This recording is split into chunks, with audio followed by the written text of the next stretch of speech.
living, especially here in the VR chat space. And and I'm going to start off first by saying we want you to know that this is being live streamed. So we are just going to, because that's part of our values, is to try to be as transparent as possible. So what I'll do, oops, and I can see now why this is becoming a bit of a challenge. And of course, I'm trying to put this down in front of my desk. Oops. Okay, there we go. Okay, so what we have here is, we go next.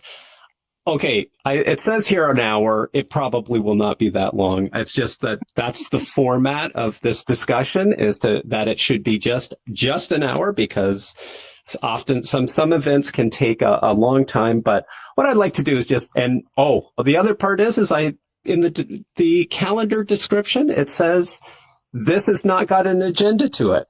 And of course, what do I have up here is but have an agenda. And that's because I come from old school. So the answer will be next time there won't be an agenda to that extent.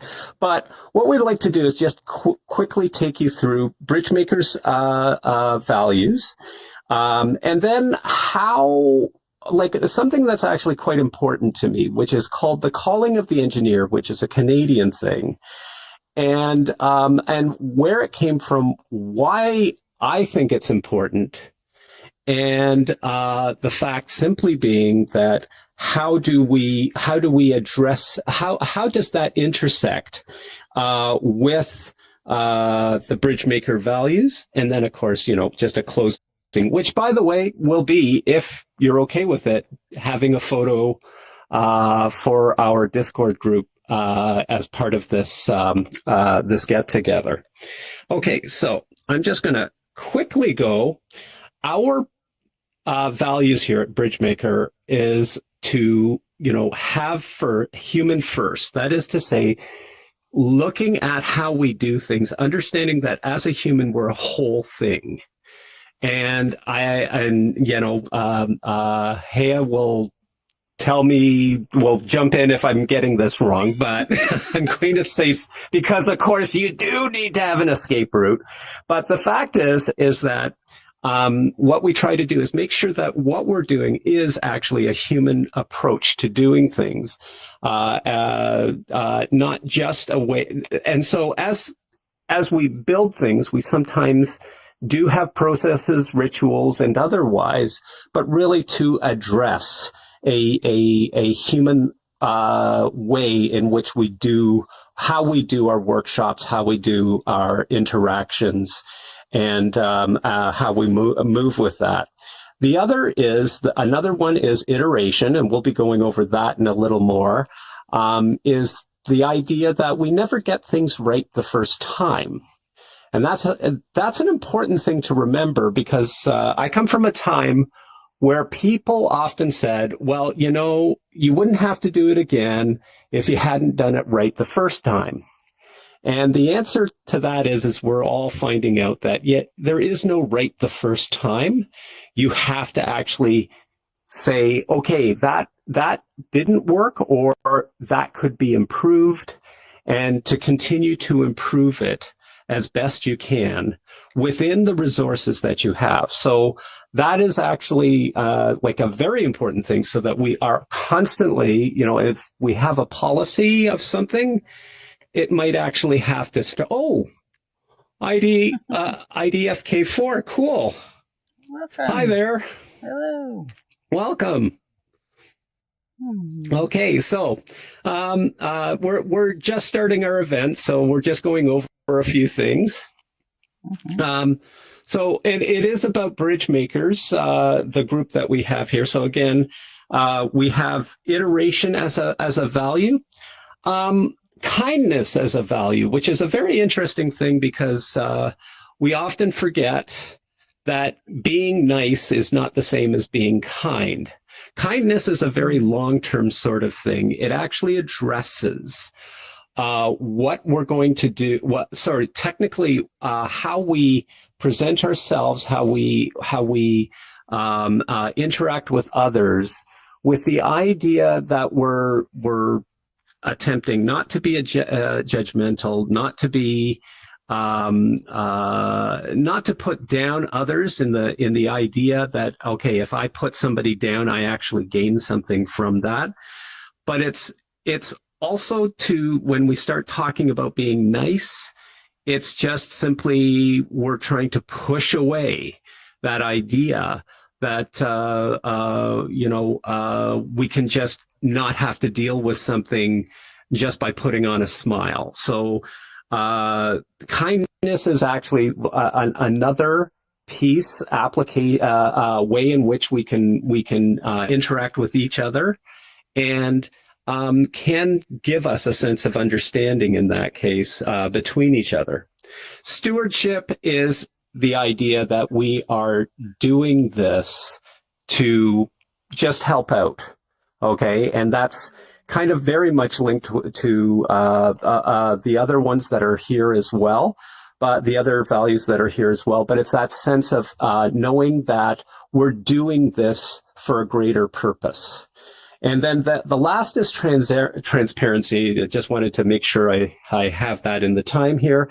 Transparency is about making sure people know where we're coming from. So that's kind of why we have the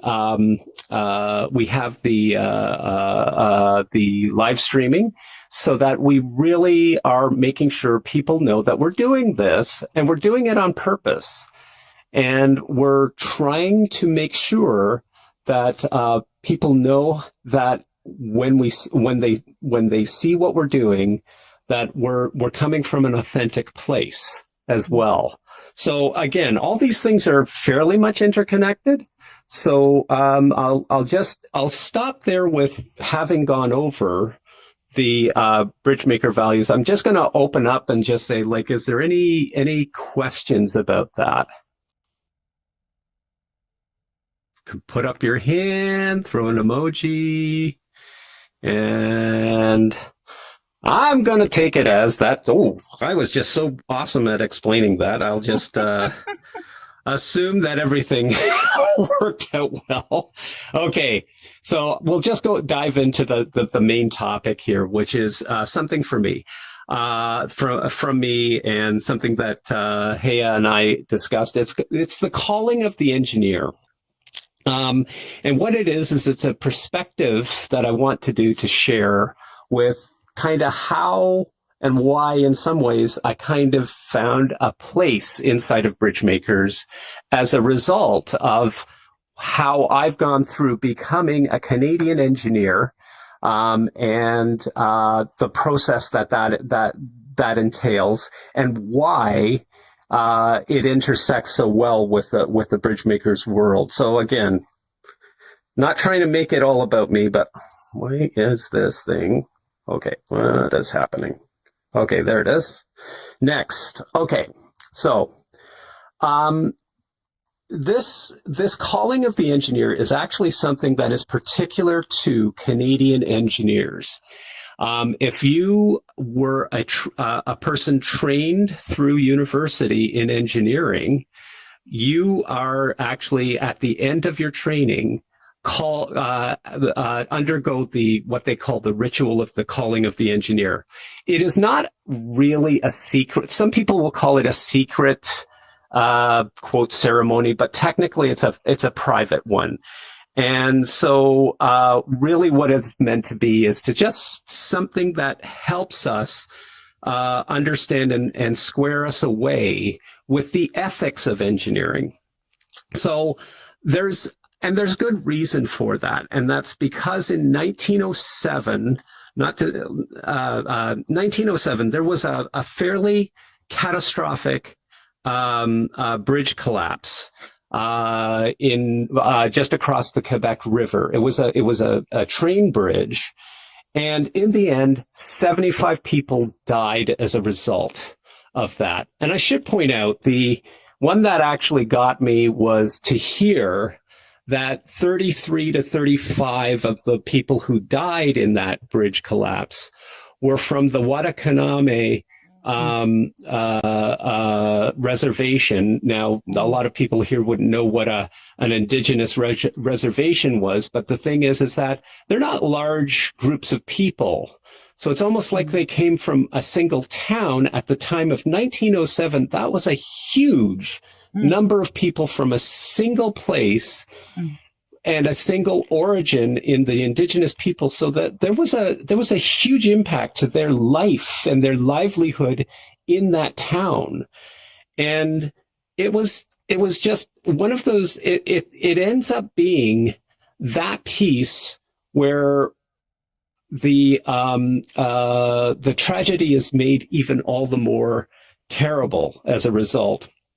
And the one thing that they found was that it was due to faulty design and miscommunication on the part of the engineers that had actually built that bridge. So designing the bridge, there was a problem. It was a cantilever bridge. It was supposed to be able to take the weight as it was going across the river.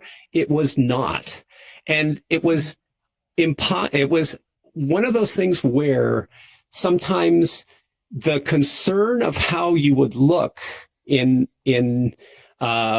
calling out something being wrong was actually had an impact as to how you progressed.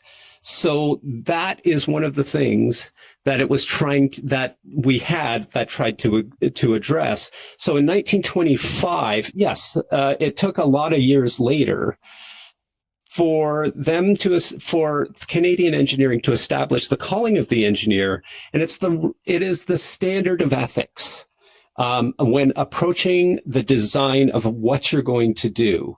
Okay, so again, it was all about saying it doesn't matter who you work for or what position you're in. If you're seeing something wrong, you have to report it. You have a calling by which that you are supposed to point that out. So again, it's a standard of ethics which really helps us understand what it is that we need to do. So the iron ring, which is worn on the pinky finger of the working hand. So I should point out, this is my working hand. This is my right hand. And I actually have an iron ring still on this thing. I've had it now for 41 years.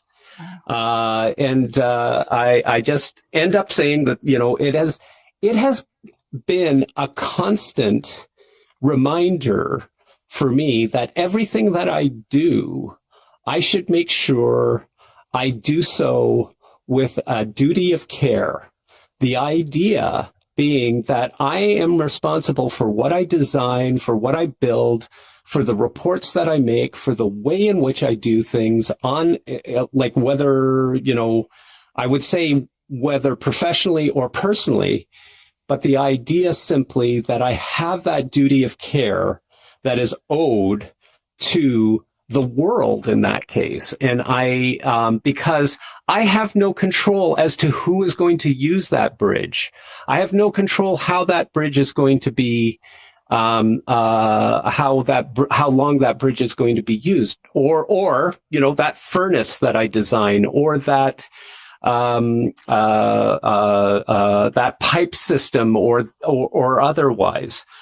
I'm supposed to use the right materials. I'm supposed to make sure that I do the right things in order for that bridge, and I say bridge, but in order for that item to continue to work properly to spec. And I am supposed to make sure that when I know that something's wrong, that I alert people to that.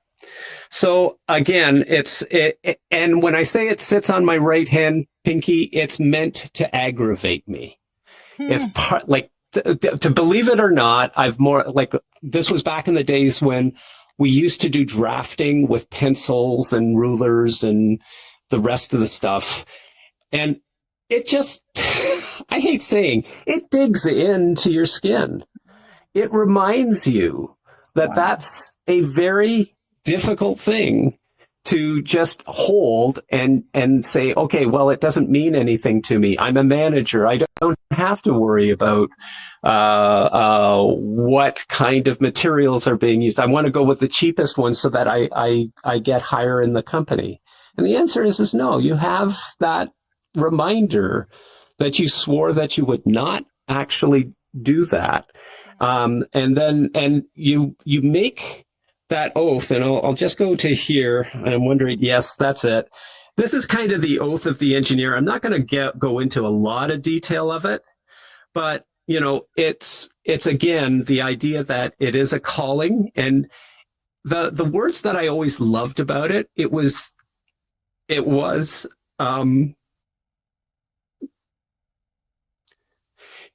that, I bind myself upon honor and cold iron. Yeah. Now, yeah. Anyway, the thing is that when you think about that, it's you remind yourself it isn't so much of the mistakes that were made in the past. It's the possibility of mistakes that I personally can make in the future, which is not the same thing. And it really does humble and give you that sense of vulnerability of where you are. Because again, by the way, I should point out one of the other things it says is I should get myself paid for what I do. And that's actually a very important part. I'll be back. Don't get me wrong.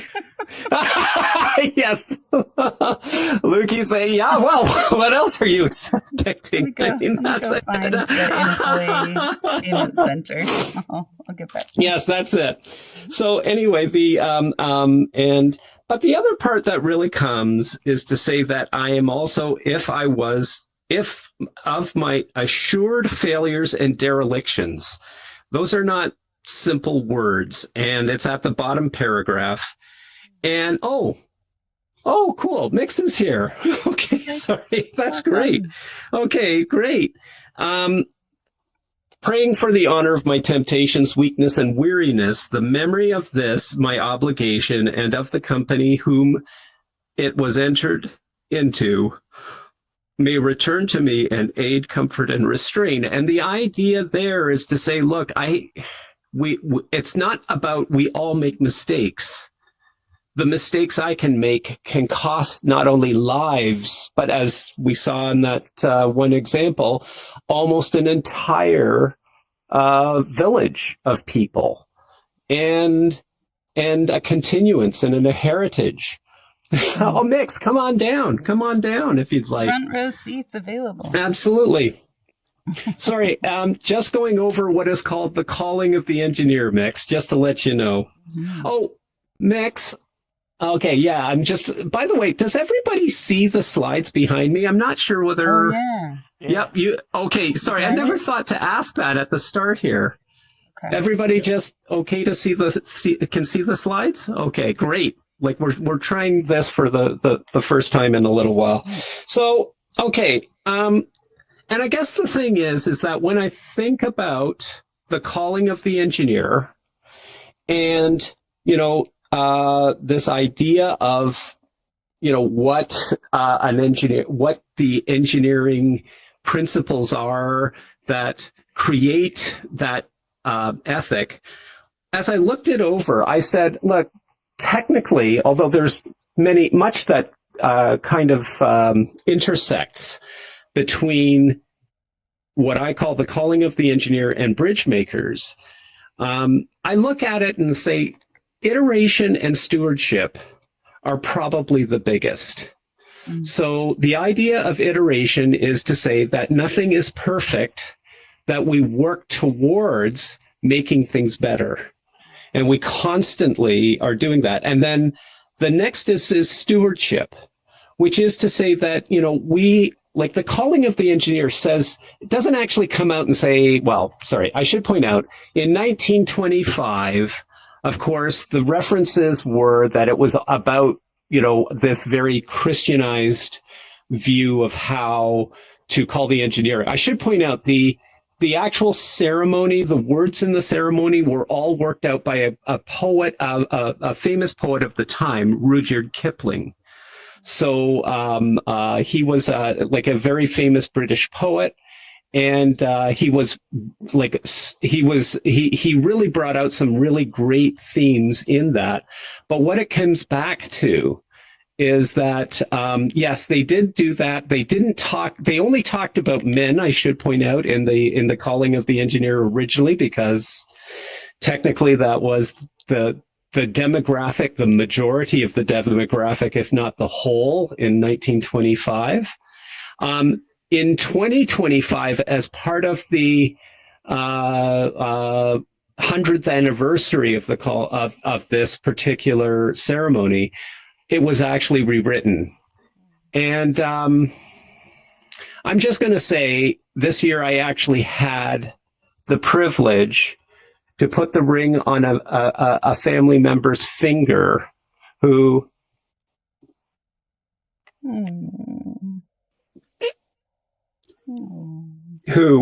became an engineer, okay, finished their engineering training.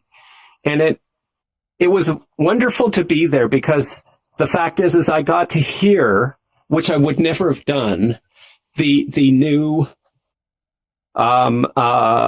ceremony. And it is very inclusive. It includes, the other part is that it really is quite updated, because now they start talking about space. Like, believe it or not, 1925, nobody was talking about going to the moon or going off to other planets or anything like that. But now they did, because they actually included an astronaut, a Canadian astronaut, who helped do that. It was a Canadian astronaut by the name of Chris Hadfield had contributed his part of how the ceremony would go. But I've just said that is that, like, those are my thoughts, are iteration and stewardship, the stewardship being that higher purpose.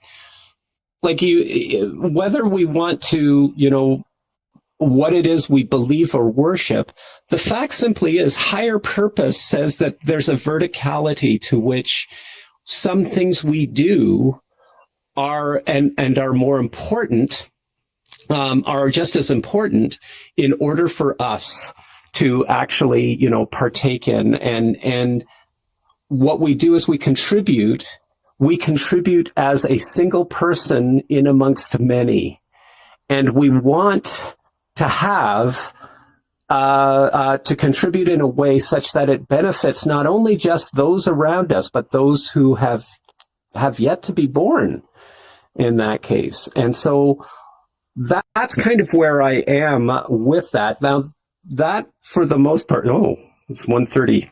So I'm just going to say simply, one of the things that I wanted to do was to just have a quick discussion on that. Like, I realize people showed up at different times here, but like, is there any like thoughts or ideas that people have with respect to that, like that they would like to share? I wonder if we got on the ground. Oh, might help. Okay, that would be probably be better. Yep. I like to sit on the ground and make. Okay. Yes. Okay. Oh no, the sitting circle. Oh, the sitting circle. Oh yeah, that's it. Always. Is that terrible? Good speech. Good speech. Yay. Oh, thank you. Thank you.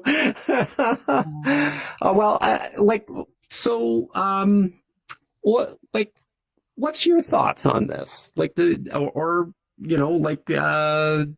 you feel that there is anything that you'd like to express in that case? Ooh, I have an interesting thought for you. Okay. I think that there's only one thing that's missing from the iteration of the Call of the Engineer that I wish was incorporated. Okay. I would love them to see that design and function should not just be the key purpose, but art in that design and function. That's lovely. Okay, that's really great, Aya, and I think that's a good way to look at it. I think the challenge really is, and don't get me wrong, I'm not suggesting that's wrong. The challenge sometimes is that um, is that sometimes art has more of a personal view of how things should be rather than saying, and what it really comes down to is, so as an example, an engineer is always involved in something like architecture. Mm-hmm. Okay. The architect figures out what the shape of the building needs to be, and which is great. And then on top of that, they have to have all of the systems inside of it that keep the building up. I would agree with you that if you're talking about the design of, okay, so like a building needs to have a certain level of artistic merit to it, and I would agree completely with you on that. But the hard part is, and this is a part that I kind of bypassed here, is that the believe it or not, the calling of the engineer is to do is not only that, but to do all of the very boring, very pedantic work that is required in order to make what it is that is being made safe. And sometimes it won't actually address at all any, call it level of elegance. Okay. And Yes. and now I will say this one thing, and I think, if you don't mind me just sort of saying, I think this is where you're taking it from, is the fact that elegance brought into a design makes it that much more durable, resilient, and otherwise. Hi, Sif Callie. How are you? That's an interesting avatar. Cool. Thank you. Cool. Anyway, sorry. It's like It's a a pig from Angry Birds. Oh, cool. Okay. Oh, Yeah. yeah. Okay. That's what it is. I see it. That's Cute. okay. Thank you. Here, before I get too completely off topic, there's a lovely engineer that referenced things like this in the UK. I recently watched a video on it and I loved it. Their name was Joseph Balsgetty. They designed the sewage system for the UK, but if you go look at it now, it is such an impeccable work of art, and a lot of the things that were used in it are still being used today. Awesome. So having form follow function is the artistic endeavor that I'm looking at. Okay. You know what? I can see that. And because yes, you're right. If you do something like that, it does help with the preservation of it. It helps, but and it sounds kind of odd, but yes, a value of elegance can in fact really help. Like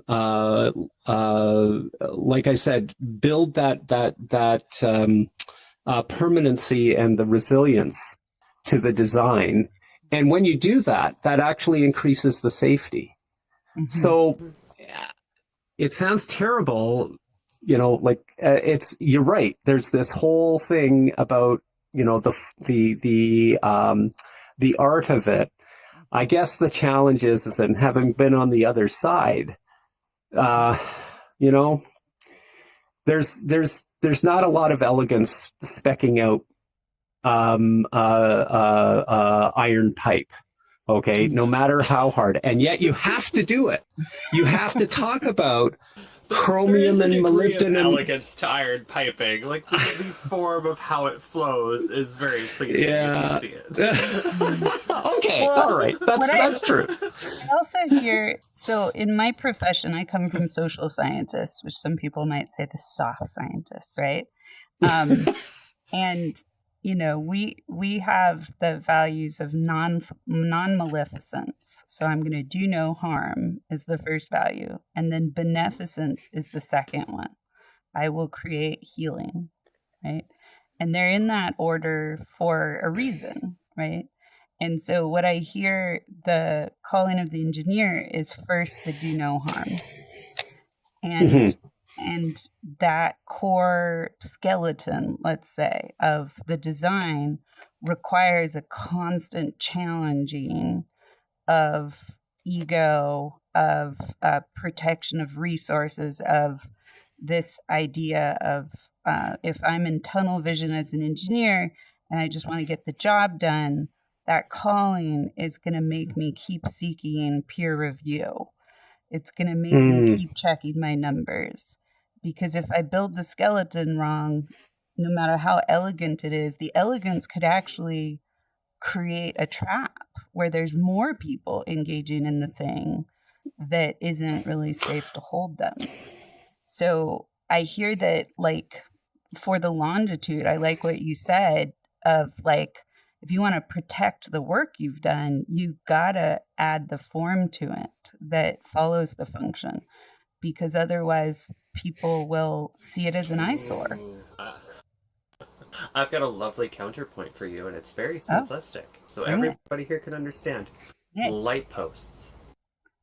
An innocuous lamppost. I have examples even in my own city of old. If you ever look at an old lamppost, you will notice as people walk by, they will stop to appreciate the lamppost. Engineering-wise, it's just a bunch of LEDs and a pole. Like, it's not really, it's not, like, let's not over science this. It could literally be a stick with light, but because of that extra little attentive care, and you can mass produce attentive care, you have now all of a sudden given ease to a city that otherwise would not have that ease. Absolutely. And I don't actually take that as a counterpoint. That's cool. I see that as a complementary point, right? Of like, and that's why I love that we've got the values of iteration and stewardship, right? Stewardship is going, the skeleton must be true. And iteration is, and we build the elegance with it or on top of it. We keep making it better. We keep growing the form to add to the function. But first, we stay true to the function. Because if we can't be brutally honest with each other in the function and have that as a practiced muscle, the form will never develop far enough because the function will have failed. Just have to add to that. Apparently, we German engineers are just unhinged mad scientists because we don't have any of that. We don't have any Americans, as far as I know, don't either. We don't have this. So when I heard about this, I was like, of course you're a bridge maker. Yeah. Make shit up and you just build it. Put it in the air and hope it doesn't crash. The first time I heard about it. Nice. I'm an engineer, so good to hear, but it's lovely, right? But it's not okay. Well, that's cool. I mean, another complimentary point to that, because of your education and the language they use to make it sound the way it does, it carries an emotional weight and an attachment for you, carrying you through your whole career. The form yes, it does. Of your own, yes, it does. The form of your own calling has art and elegance to it, so it's embedded. There, even if that's it, right in the function. That's embedded in the function. Good point. Excellent point. Way to go, Aya. And the poetry of it evokes emotion. I mean, it's really powerful what you said, that the ring actually stings. It keeps you conscious, right? And and yet the reality is you're embedding. This is where I think calling is really important. Is like, calling means, to some degree, I'm going to lean in through adversity, through pain, through an uncertain path. And yet, if the purpose of that calling isn't high enough, it just becomes suffering. And eventually I will wilt and pull away. So the joy you found in your work had to surpass the pain of the calling for you to keep persisting. Yes. Yes, that's true. From one tired non-hard science engineer to a hard science engineer, how would you describe the calling outweighing the pain? It's how can I say? Again, it gets right back to that point of stewardship. It's that idea of saying there's something higher to be attained here. There's something better to be done here. There is, and it really just comes back to say, I don't just leave things the way they are. I have to make sure, if I build a bridge, am I even taking into account that it's going to be painted 10 times in the next 20 years? And did I do the calculation that says the weight of that paint is not going to actually adversely impact the bridge itself? It's always thinking more about the real world and how I want it to actually work in that real world over the life of that particular that particular item. And that's the thing. It's a complex, whatever it is that you're building, it's a very complex series of systems. It's not just one, it's many.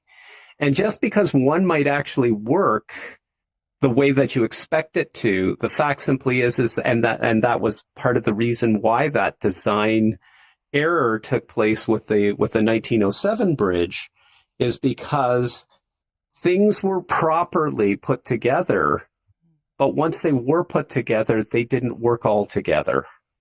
And that's an important, thing to keep in mind. And that's part of stewardship. It's being able to question yourself as to saying, okay, so now I've got it all here. Every little bit is working. The slides are working. The video is working. But did it all work when you put it together? And sometimes it doesn't. On that note, I wonder if we could land this moment, if our builder engineer doesn't mind us putting the world on the spot. Are there any questies in the room? Is anybody here on Quest? I can never. There is a question. Okay. Oh, sorry, Jessica. I didn't notice that. Jessica. So, are you okay? Number one, Jessica, can you see the slides? Jessica is frozen. Oh, sorry. I think. Jessica oh no, you're. Got it. Jessica says slow. Slow. Phone. Oh, phone. Jessica's you're on phone. Wow, that's cool. Oh, that's typing. Okay, got it.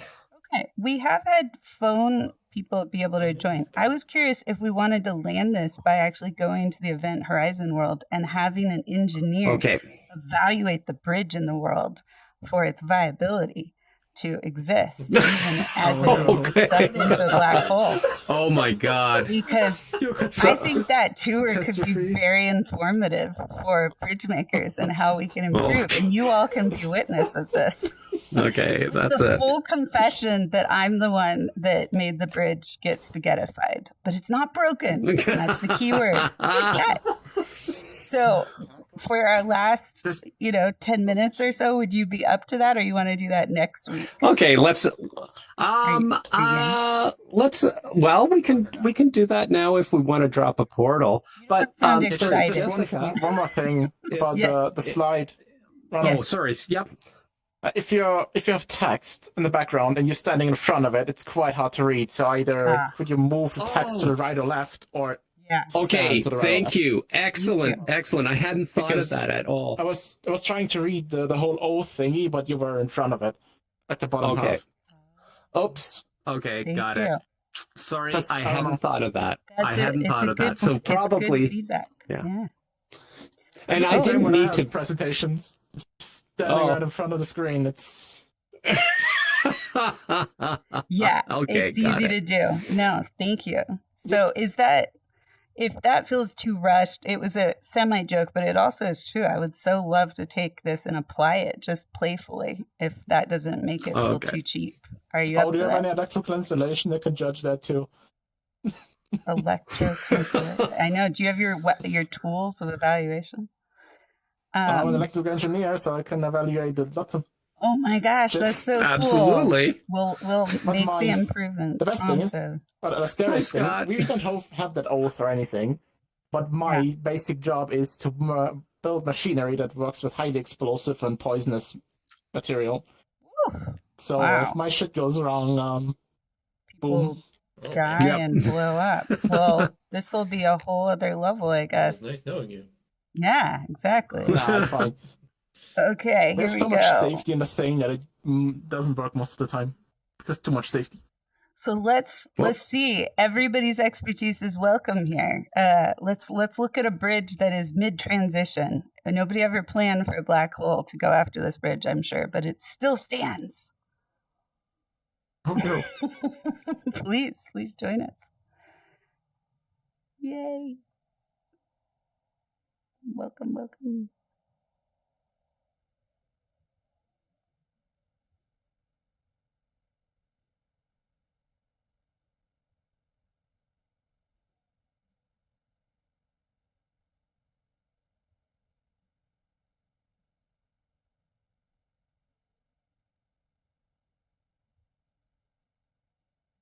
Yeah, no, it's a really, really good talk.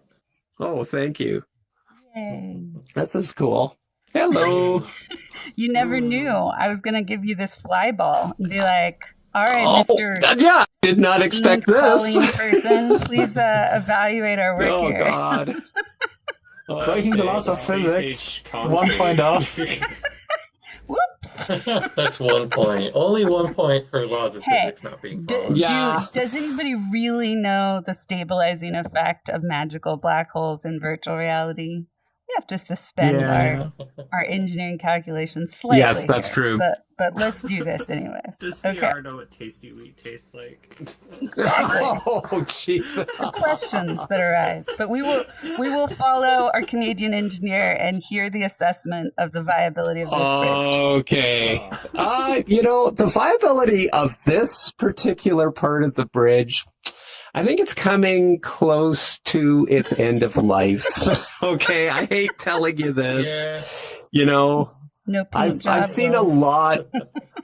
No paint job is going to help you here. Okay, like I once you start seeing the Spalding concrete and the asphalt, that looks like it's been actually put like it's actually been patched more times than a pair of jeans I've had as a kid. Hey, Ronan. Okay, like Duct tape and super glue. that's true. Very true. Duct good tape and gravel, super glue. just That's work. pour it over. Concrete together. Yeah. Okay. Well, So you're looking at the quality of just the material and how weathered it is. That's how it's weathered. The other part just simply is what's going to be happening underneath. Rebar, which is going to be inside of the concrete, and the concrete, by the way, that's supporting the structure of this part of the underneath of the asphalt. It's probably dust by now. So like it's it's no longer reinforced concrete. It's more like crumbling, falling apart, going to soon just split apart and fall. So really the black hole is saving us from a bridge that was about to yeah, that's exactly what you want to do, is stand close to a black hole. That's no matter what. But the thing is that the black hole has done its good work.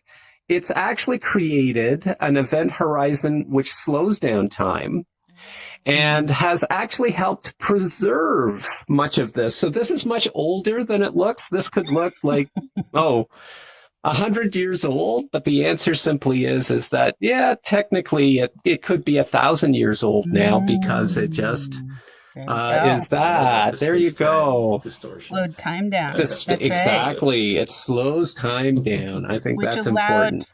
Which allowed the sign people to to find their souls and come out and give us their wisdom and talk to us. Absolutely. And then the other part is that it also introduces, because of the, you know, the way in which our world merges with, call it, imaginary worlds, that we now have a Salvador Dali elephant. Okay, now slowly walking across the sand. I actually didn't put him in here. Yes. Okay. He just showed up. He's like, what is this bridge? Just showed up. Thing? What is this place? What is this place? Yes, exactly. Aww. And, you know, yes, Salvador Dali, always known for his very lucid, if not sober way of thinking about things. Hopefully you know enough that everybody here knows that I'm lying about that. But in any case, fun fact. Yeah. Go ahead. Sorry. Well, I was going to say. No, you go ahead. From what you can see of the bridge falling apart, how would you rate the bridge builder's design? Does this? Yeah, that little bit that shows that it's disconnected here and being tossed into the black hole. I'm assuming the black hole became a feature after the bridge was built. You really can't predict those sort of things. Oh my God. You mean that the original bridge builder did not factor a black hole eating the bridge into its eating the bridge? I don't think so. Think. Yeah, and then it's going to have its own set of, you know, challenges in that world. So I just put it out there that could be a problem. And the key story for this bridge building. Oh, thank you, Scott. I'm glad you dropped by. Maybe we should grab a photo with Ronin in front of the bridge. Having shown us, Ronin is predicting the bridge might be breaking here. Okay, come on in. Yay! Oh, look at this. IDFK, come on in. Yeah, come on in. Come on if you're okay. Yeah. Oh, I think I'll stay. Okay. Okay, no worries. Okay, that's fine. Cool. That's fine. All right. Well, 3, 2, 1, and then release any emojis if you feel like it, so we can say happy bridge building to our bridge makers community. 3, 2, 1. Woo! Happy bridge building. Woo! Happy bridge building. Yahoo! That's so great. Iron Ring of Colleen. Yay!